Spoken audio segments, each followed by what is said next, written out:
नमस्कार मंडळी, चला मग आता जाऊयात खरेदीला. आता आम्ही बाजारात आलो आणि जी जत्रा देवापाशी होती तीच आता खाली बाजारात आलेली आहे. तर आम्ही इथं 2-4 स्टॉलवर फिरलो आणि काही थोडंसं सामान घेतलं, पर्स वगैरे पाहिले. नंतर मग आम्ही आलो डायरेक्ट भांड्याच्या दुकानाकडे. तर मला काहीतरी भांडे घ्यायचे होते म्हणून आलो होतो.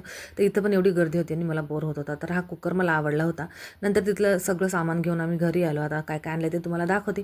तर इथे एक खिसणी आणली होती, 2-4 पळ्या आणल्या होत्या आणि एक वस्तू घ्यायला घेतली आणि खंडीभर घेऊन आले. असं माझ्यासोबत तर नेहमीच होतं. तुमच्यासोबत होतं का? तर मेन म्हणलं तर मी कुकरसाठीच गेले होते. माझा मोठा कुकर खराब झाला म्हणून छोटा आणला आणि हे बुडगं एक मला आवडलं होतं, देवासाठी घेऊन आले. चला म्हणलं आता मेहंदी भिजत घालावी. तर इथं चहापत्तीचं पाणी करून घेतलं आहे आणि मेहंदीचे पॅकेट सगळे फोडून लोखंडाच्या कढईमध्ये टाकून मिक्स करून घेते. आता मी 1 वर्ष झालं आहे की मेहंदीच लावली नव्हती, कारण केस खूप पांढरे झाले. तर इथं मेहंदी सगळी मिक्स करून घेते. यामध्ये तुम्ही आवळा powder, Rita powder, shikakai powder, दही, अंडं खूप काही टाकू शकता, पण मी इथं काहीच टाकलेलं नाही कारण की माझ्यापाशी काहीच अवेलेबल नव्हतं. तर सगळ्या गाठी व्यवस्थित फोडून घेतल्या आणि मेहंदी एकदम तयार आहे. चला आता लागते पुढच्या कामाला. भेटते नेक्स्ट व्लॉगमध्ये. Bye bye.